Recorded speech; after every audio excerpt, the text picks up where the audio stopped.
time stopping in the 19 pit to get it tightened. Yeah. Has Hendrick ever talked, has the drivers and crew chiefs ever talked about that? No, no. Like, that's why I said on the radio during the race, I was like, that's a pretty heads-up move, because I don't think we've ever discussed that per se.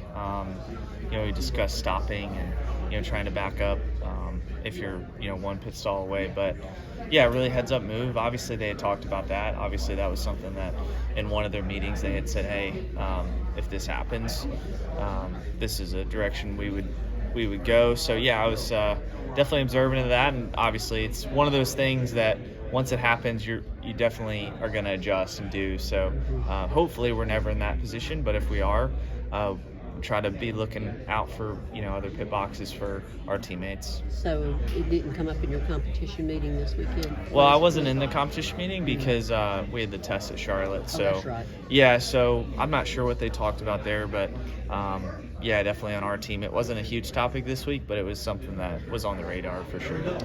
Yeah. William, okay. Do you have a preference on when Homestead is? This is the first time it's in the spring since 2021. Do you like it? Do you prefer it here? Do you want it, in the fall, in the finale? Well, we won here when it was in the spring, so I mean that was good. Hopefully that happens again. But yeah, I think it's due for hopefully being the final race. It sounds like that's what's going to happen. So hopefully that's the case. And who knows? I think this track's really racy. I'd say Larson is obviously really good here, but there's a lot of guys that have been really strong lately here. So hopefully we can be one of those guys. We've been in the top 5 most of the time, but just got to get a little bit better. All right, thank you. Back to what I asked about earlier, but does having this race in the spring kind of give it more free rein to the drivers' teams to take risks, to go for the win when if it's in October, you guys, a bad day would be worse there? Yeah, for sure. That's definitely a narrative I've kind of heard. Yeah, I think it could. I think this car is pretty durable, running the fence, and so we'll probably see a lot of people taking advantage of that, tomorrow to see what they can get away with. Because, yeah, I mean, in our situation, I think we've got a win and we can, be a little bit more aggressive. I'd like to see us do that, and try to go for some wins and some stage wins. So we've been trying, and I think, we'll just try to keep going that route. AJ, looking ahead for Martinsville, a track that you have been very successful at in the past, have run well in the past.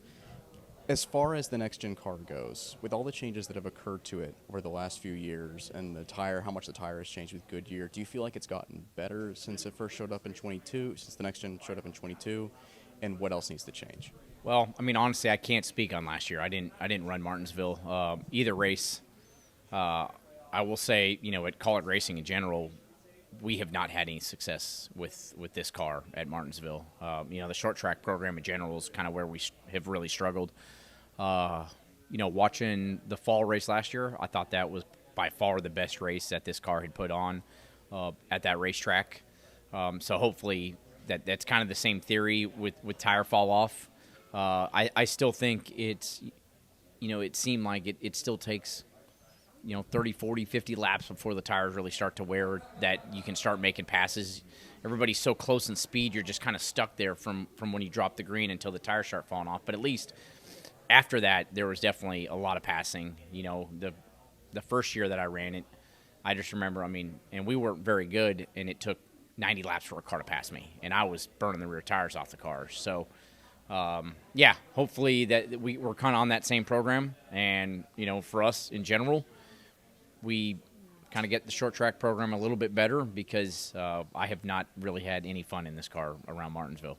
This is also a track, the Homestead is also a track that you've been pretty successful at as well. Why are you good here as compared to kind of how you are at the road courses? Yeah, I think this car lends more opportunity to run different parts of the racetrack. If you watch the Xfinity cars especially, the fast guy, Larson, those guys, they rip the top, and it's just such a huge advantage if you're really, really good at it. I say I'm okay at it. It's always something I'm trying to work on to be better. It's not one of my strengths, but I think I have found other ways to get around this racetrack, and this car allows for that, to be able to still maintain speed and not just have to be pinned against the wall. Thanks, man. Russ, with all the changes that have occurred to the next-gen car over the last few years for the short track, looking ahead for Martinsville, for the short track and all the experimenting that Goodyear has done to their short track tire, do you feel like it's gotten better since we first got the next-gen car, and what else needs to change? I don't know what else needs to change. That's up for the tire companies with Goodyear and NASCAR to decide for the car, since we all buy them from them. Whatever they say. I don't really have an opinion, and I'm not a good judge of if something was better or worse because I'm out there racing. And as somebody who had to rise to the ranks and kind of get through into the Cup Series the hard way, to see Josh Berry win last week, how cool was that to see a guy who's gone through a similar journey as you have to win? It would have been cooler if Daniel would have won. Happy for Josh. Happy for the Woods, really. That's really where I'm most happy for, is getting to know that group, learning about the history and what their family has done, and they just keep surviving, and they get to reap the rewards now of hiring a driver that can do what they need him to do. He went and took that win. He went and took it in every sense of the definition. So, was happy for the Woods up back in Virginia. Thank you for your time, Ross. Yep. The Vivid EV Anthem is the essence of American spirit. Made with lithium battery technology, this neighborhood electric vehicle features vibrant colors, diamond stitch seats, and seats up to 6. It isn't just made in America, it's made for America. Steven Stump of FrontStretch.com here. Come back for more great racing videos, and if you like us, don't forget to hit that subscribe button.